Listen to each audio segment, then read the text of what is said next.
while creating our resumes, the most boring section for all of us, including me, is to write about our soft skills. We think, come on, what is this all about? These are some common words which we add all the time, communication and all of the other stuff. But is why we want to add it into our resume? Well, let me tell you this.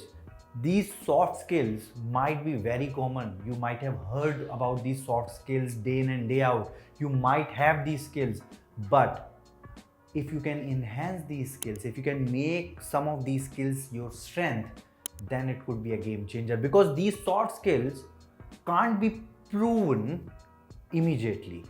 It is something which is very subtle, very internal, and subconsciously we build on these skills. So if we exactly know about this, we have an edge. So today we'll talk about 5 skills, guys. 5 skills which I think are evergreen, and we need to build on these skills regardless of which particular path you are in, at which particular stage you are in your IT career. So let's learn about these 5 skills, and I hope by the end of this video you will learn something new. And if you get any value out of this video, please don't miss to click the like button. It helps the channel, guys. Let's learn. So guys, let's start with the very obvious: communication. The most underrated, most misunderstood skill, although the most common skill which we all have. We feel that talking fluently in English, using accent while using English, or using proper grammar is communication, but no. Communication is all about conveying your ideas to someone in a way that that other person understands it, comprehends it very, very easily. That is what is communication. I don't know if you know about Swami Vivekananda. He was a great scholar, a great saint from India. In 1893, when he went to Chicago to deliver one of his iconic speech, in the I think it was in the Forum of Religions from the world, and when he stood up and he said, "Brothers and sisters of America," the claps went on for a couple of minutes. We now introduce you to Swami Vivekananda from India and request him to address us. Swami Vivekananda. Sisters and brothers of America.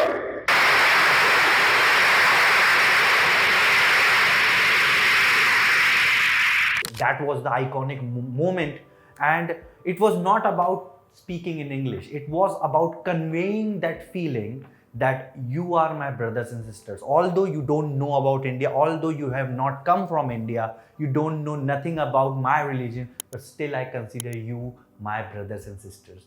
And that was the power of communication which he had. Now we can't match him, but we, in our IT company, when we work, we can use our communication to an extent where we can convey the ideas in a better way. And the worst advice someone gives you for communication skill is that you have to be fluent. You have to use proper grammar. No, you have to be a proper listener. Are you the one who speak the last in the room? Are you the one who hear more and speak less? The moment you start listening to people, you understand why communication skill is so important. It is not about conveying, it's also about absorbing other ideas. So communication skill, guys, next time what you can do is, there is a very good YouTube channel. I think it was, the channel is from Win Gang, who talks brilliantly about communication. I'll link that YouTube channel. Maybe you will see it somewhere here in the video, but do follow him. He talks about some such nuances about communication which we often ignore. It is also about tonality, how to talk, how to take pauses, how to create impact through your voice. He talks about all those things. So do follow him. And in general terms, if you are still learning English, don't feel shy by just going and start talking more and more in a certain language. It does not mean that you are demeaning your mother tongue. Obviously, your mother tongue is your pride, but we have to understand that most of this world speaks in a certain language and we just need to learn it. So first, communication skill. Now let's understand which is that second soft skill which you need to be aware of.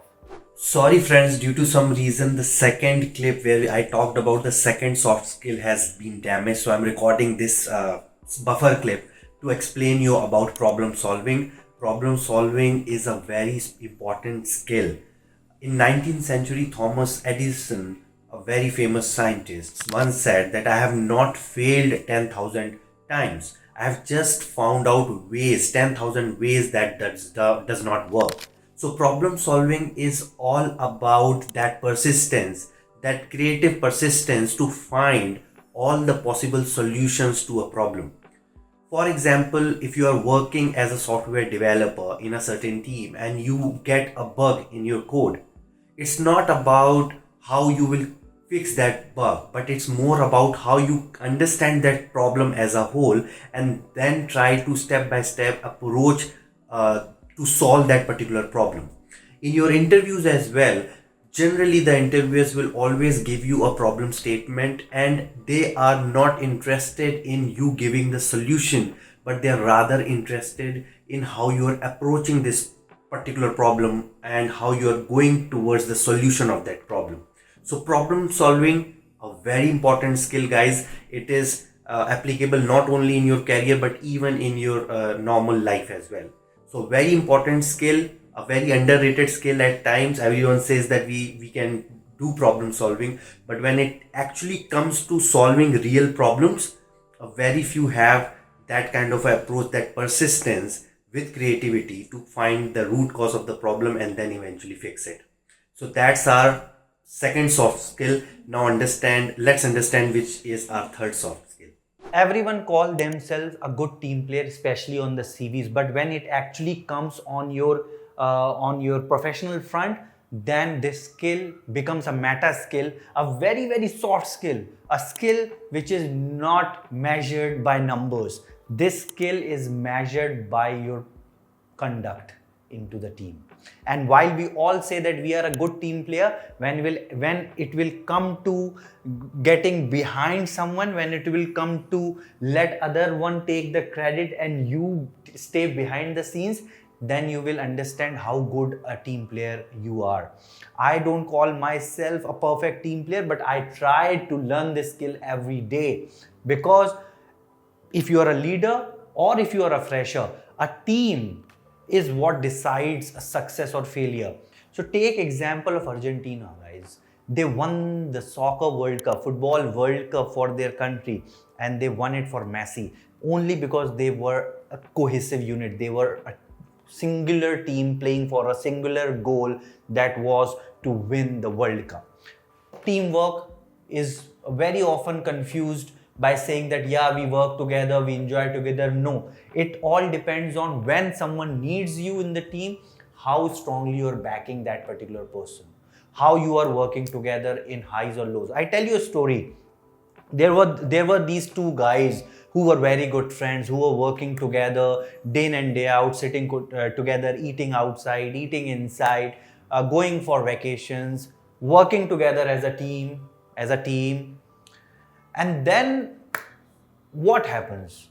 One particular person start taking help from the other guy. Okay, and the guy was very generous. Guy was always helping him out, always trying to help him and all.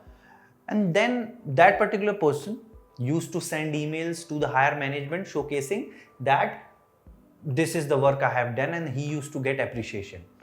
Now, if they would have been the perfect team, the guy who was helping the other guy should have not felt bad. Okay, so the first instance was that guy starting feeling bad because he was not getting the credit for all the help he's doing. Neither it was even slightly mentioned anywhere on any particular forum.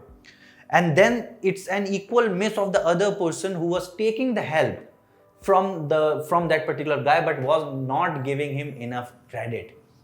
So when we say we are a team, it's very easy to say it, but when it comes to proving it on the ground, most of us fail. So in ideal situation, the guy who's helping should have been very happy for the other guy winning all the accolades.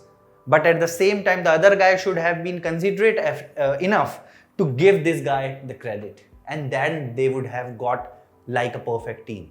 Not like on paper we are very good team and all that. It boils down to these kind of situations. So very important skill, guys. It will need time for you to become a good team player. Trust me, it's not easy. It's easy to say this, but it takes lot of exposure to become a very humble, very silent, behind the scene team player. Everyone wants to become a leader. Very few work behind the scenes. If you can do that, you will be invaluable. So now let's understand our fourth skill. So guys, this fourth skill, attention management, is the surprise entry, because when I was scripting this particular video, this skill was nowhere in the list.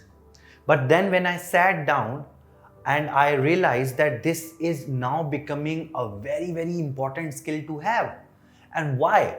Because if I would have been making this video 10 to 15 years ago, I would have not mentioned this skill at all.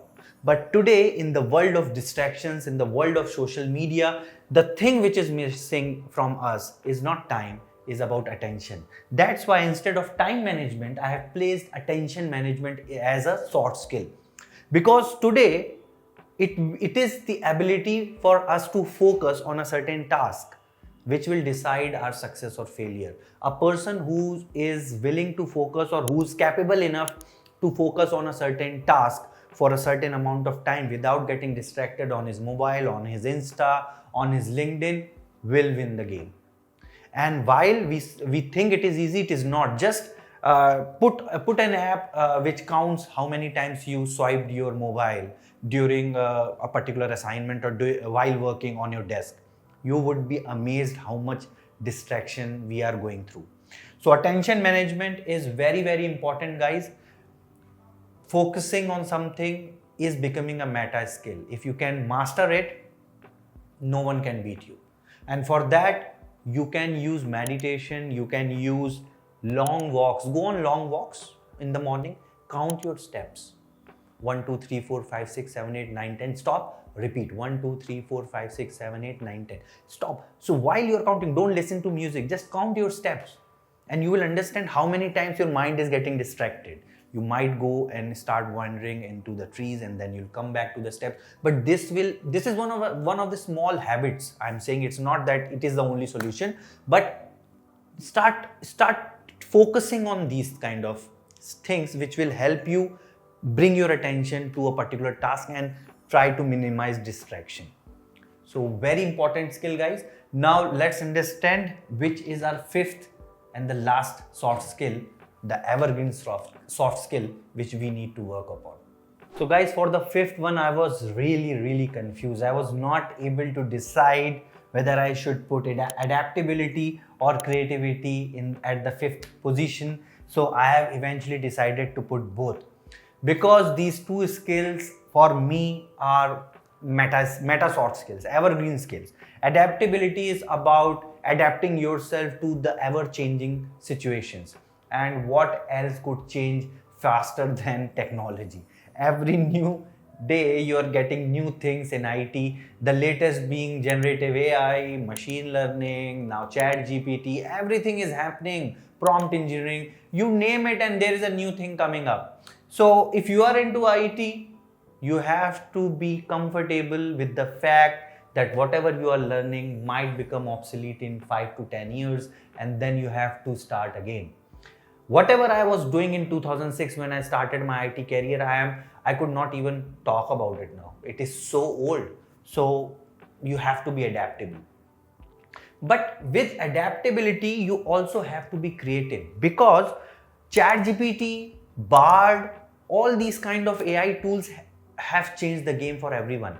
Now if you are creative, now if you can think out of the box, there is someone sitting to give you the answers. There's someone sitting to help you solve a problem.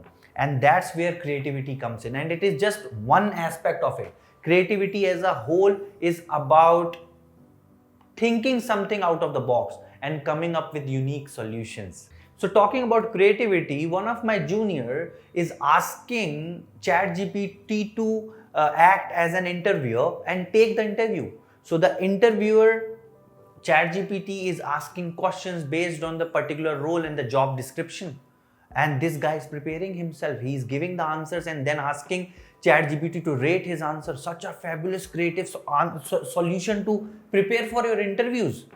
Okay, so this kind of creativity will make a hell lot of a difference, and you need to work on it. Adaptability, again, flexibility. You have to be flexible. Need not to talk about it. You know it all. So yes, these 5 skills are evergreen. You have heard about it. You have heard it again from me.